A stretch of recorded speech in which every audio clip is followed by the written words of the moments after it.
আসসালামু আলাইকুম ওরহমতুল্লাহি ওবরাকাতুহু। সম্মানিত দর্শক মণ্ডলী, আশা করছি সবাই ভালো আছেন। তো প্রতিবারের মতো আজকের এই ভিডিওতেও আপনাকে অনেক অনেক শুভেচ্ছা এবং স্বাগতম জানিয়ে শুরু করছি আজকের এই ভিডিও। সম্মানিত দর্শক মণ্ডলী, আজকের এই ভিডিওটি যদি আপনারা সম্পূর্ণ দেখেন তাহলে আপনারা আজকের ভিডিও থেকে অনেক কিছু জানতে পারবেন, অনেক কিছু শিখতে পারবেন। সম্মানিত দর্শক মণ্ডলী, আজকের এই ভিডিওতে আমরা আলোচনা করব থাম্বনেইলে আপনারা যে ভিডিওটি দেখেছেন যে মাওলানা গুণবীর তিনি গুম হয়েছেন এবং তার স্ত্রী এবং তার ভাই, আপন ভাই, তো তারা লাইভে এসে যে সমস্ত কথাগুলো বলেছে সেই কথাগুলো ভিডিও আমি আজকে আপনাদেরকে দেখাবো ইনশাআল্লাহ তাআলা, একদম প্রমাণসহ, একদম প্রুফ প্রমাণসহ আমি আপনাদেরকে দেখাবো আজকের এই ভিডিওতে। আর এই জন্য আপনাকে সম্পূর্ণ ভিডিওটি কন্টিনিউ করতে হবে শেষ অবধি। আর প্রথমে একটি কথা আপনাদেরকে বলতেই হচ্ছে, যারা এই চ্যানেলে নতুন আছেন প্লিজ ভিডিওতে এখনই একটি লাইক দিয়ে সাবস্ক্রাইব করে নেবেন আমাদের চ্যানেলটিকে, আর অবশ্যই পাশে থাকা বেল নোটিফিকেশনটিকে অল করে দিবেন। তো সম্মানিত দর্শক মণ্ডলী, চলুন আজকের মূল ভিডিও শুরু করি। সম্মানিত দর্শক মণ্ডলী, আপনারা জানেন যে মাওলানা মাহমুদুল হাসান গুণবীর তিনি গুম হয়েছেন। আজকে প্রায় 8 দিন চলছে, 8 দিন যাবত উনি গুম। আচ্ছা, তো এই ব্যক্তিটি কেন গুম হলো এবং তার এই গুম হওয়ার পর কোনো ব্যক্তি কিন্তু এটা নিয়ে কোনো প্রতিবাদে নামে নাই। আপনি বলেন চরমুনাই বলেন, আপনি হেফাজতের কথা বলেন, যে সমস্ত কথাই বলেন, যেই দলেরই কথা বলেন, কোনো ব্যক্তিকে আমি দেখিনি যে তাকে নিয়ে একটি পোস্ট পর্যন্ত করতে বা তাকে নিয়ে একটু প্রতিবাদ করতে। কেন ভাই, কেন ভাই? সে যে আকিদারই হোক, সেই যেই ধর্মের, সেই যেই যা কিছুই হোক, তার মতের সাথে আমাদের মতামত মিলুক বা না মিলুক, কিন্তু দিন শেষে সে তো একজন মানুষ, একজন জিন্দা জ্যান্ত মানুষ গুম হয়ে গেছে। এটা কেমন কথা? আজকে তিনি গুম হয়েছে, আগামীকাল আপনি গুম হবেন না, তার কি প্রমাণ আছে? তার কি শিউর আছে? ভাই কেন বুঝেন না এটা? আমরা বাংলাদেশের মধ্যে আছি, আমরা তো নিরাপদে নাই। তার কি দোষ ছিল? সে মানুষকে দিনের পথে আহ্বান করে, এটাই কি তার দোষ ছিল? এর জন্যই তাকে গুম করা হলো। সে ইহদিনাস সিরাতাল মুস্তাকিমের পথে মানুষকে আহ্বান করে, মানুষকে ফিরায়, এই জন্যই কি তাকে গুম করা হয়েছে? কেন ভাই শুধু আলেমকেই কেন গুম করা হচ্ছে? আলেমদেরকে কেন গুম করা হচ্ছে?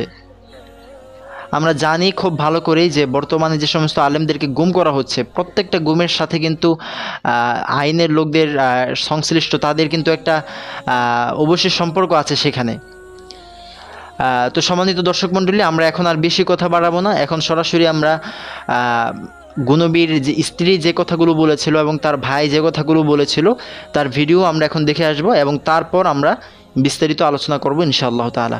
তো চলুন এখন আমরা প্রথমে দেখে আসব গুণবীর ভাই যে কথাগুলো বলেছে, কান্না করে করে তিনি যে সমস্ত কথা বলেছে, সে কথাগুলো খুবই কষ্টকর কথা। তো সেই কথাগুলো আমরা এখন শুনে আসব, তারপর তার স্ত্রী যে সমস্ত কথা বলেছে সে কথাগুলো আমরা শুনবো। তো চলুন আমরা গুণবীর ভাইয়ের কথাগুলো শুনে আসি। গত 6 তারিখ থেকে এই জায়গা থেকে ওই জায়গা, ওই জায়গা থেকে ওই জায়গায় এভাবে দৌড়াদৌড়ি করতেছে, বাট আমরা কোনো সন্ধান পাচ্ছি না। তার মাধ্যমে আপনারা শাস্তি দেন, আমরা ওটা মেনে নেবো, কিন্তু এভাবে গুম করে রাখলে আমরা কিভাবে সহ্য করবো? আমাদের একটা ফ্যামিলি আছে, আপনার বাকি। আবার আমরা বিভিন্ন জায়গায় কোনোভাবে কোনো আইন শৃঙ্খলা বাহিনী থেকে আমরা কোনো সাহায্য হচ্ছে না। আমি বিভিন্ন ভাবে বিভিন্ন জনের সাথে যোগাযোগ করার চেষ্টা করি, কেউ এই বিষয়ে কোনো কথা বলতে রাজি হয় না। আমরা আমরা আমাদের যে থানা আছে ওখানেও আমরা গিয়েছিলাম, আমাদের 14 গ্রাম থানাতে, ওখানেও আমরা জিডি করার জন্য গেছিলাম। ওখানেও আমার বড় ভাইয়ের সাথে খুব খারাপ ব্যবহার করা হয়েছে। ওসি সাহেব আমার বড় ভাইয়ের সাথে খারাপ ব্যবহার করছে, আমাদের কোনো জিডি নেয় নাই। আমরা একটা নোয়াখালী টিভি সাংবাদিক ফোরামে আমরা একটা সম্মেলন করছিলাম আমরা, কিন্তু ওখান থেকেও আমাদের এই নিউজ গুলা কিন্তু কোনো বড় বড় যে টিভি চ্যানেল আছে, পত্র পত্রিকা আছে, ওখানে আসে নাই। একটা দেশ টিভিতে, আনন্দ টিভি, আর বাংলা টিভিতে আসছিল, ইত্তেফাকের একটা নিউজে আসছিল। বাট আমরা এই পরবর্তীতে যোগাযোগ করছিলাম যে কেন আমরা সময় টিভি, যমুনা টিভি, 71 টিভি, প্রথম আলো, কালের কণ্ঠে, এগুলোতে কেন আমাদের নিউজ আসে নাই। তখন বলছে ওনাদের নাকি আইন শৃঙ্খলার বাহিনী না করছে, যেন এই বিষয়ে যেন সংবাদ না করে। আমরা আসলে বুঝতে পারতেছি না আসলে আমার বাইকে কি করা হয়েছে। আমরা গত 6 দিন ধরে এখনো পর্যন্ত প্রতিটা ক্ষণ আমাদের কিভাবে যাচ্ছে, আমাদের ফ্যামিলির কিভাবে যাচ্ছে, আমি আসলে আপনাদেরকে বলে বুঝতে পারবো না।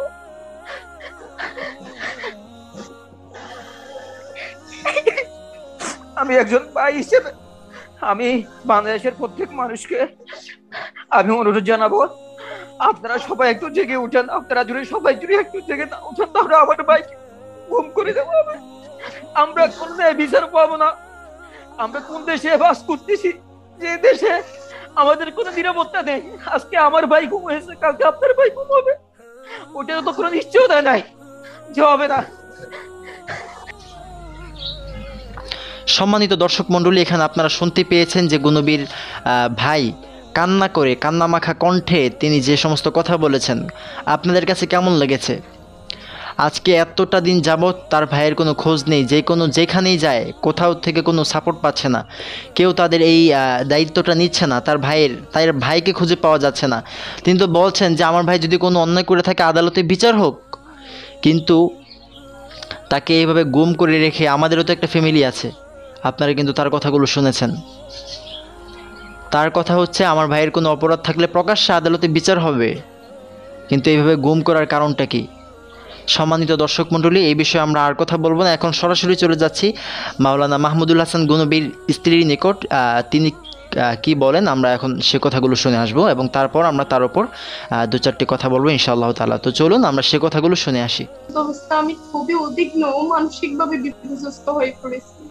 আমি কোথাও যে আমার স্বামীকে খুঁজে পাচ্ছি না, কারা তাকে তুলে নিয়ে গেছে এখনো পর্যন্ত শিওর আমি তাও জানতে পারিনি। আমি আমার স্বামীর সন্ধান চাই। আমি আমার শিশু সন্তানরা খুবই অসহায় বোধ করছে।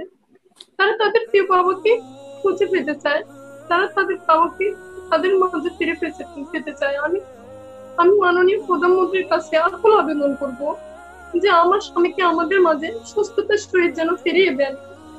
আমার ছোট ছোট 3টে বাচ্চা আছে, তাদের বাবাকে তাদের মাঝে যেন ফিরিয়ে দেন।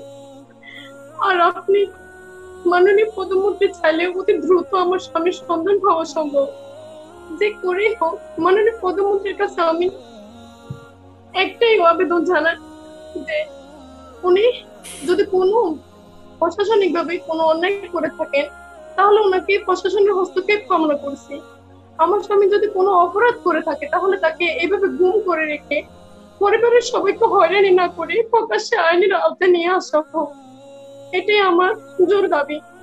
আমি অতি দ্রুত আমার স্বামীর সন্ধান কামনা করছি প্রশাসনের নিকট ও সকল আইন শৃঙ্খলা বাহিনীর নিকট।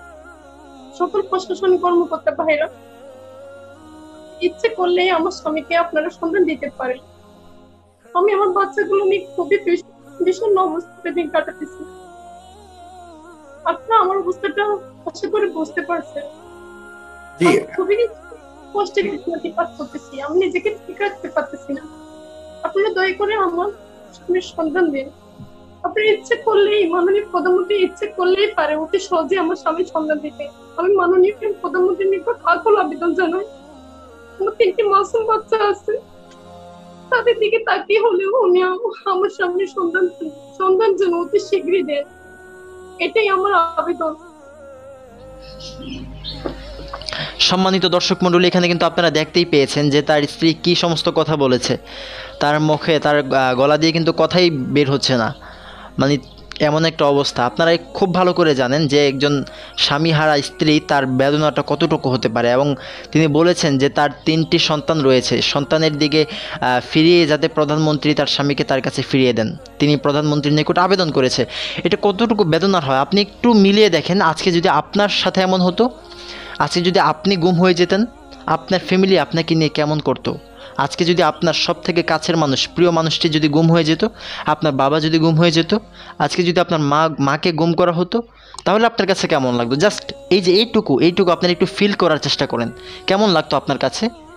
তো সেইখান থেকে আমি বলবো যে সবার অবস্থান থেকে, সকলের অবস্থান থেকে আপনারা প্রতিবাদের আওয়াজ তুলুন। আমাদের প্রতিবাদের অনেক হিট, অনেক পাওয়ার। আমাদের প্রতিবাদের কারণেই ফিরে এসেছে আবু তোহা আদনান। আমাদের প্রতিবাদের কারণেই অনেক কিছু হয়েছে ভাই, আমাদের প্রতিবাদের কারণে।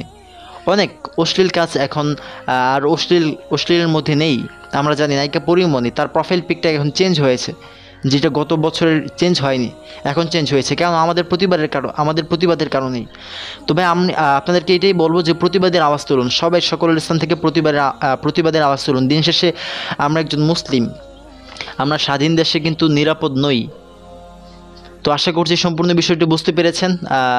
এই আর কি। আর হচ্ছে ভিডিও করতে খুব কষ্ট হচ্ছে, আপনারা দেখতে পাচ্ছেন আমি খুব ঘেমে আছি।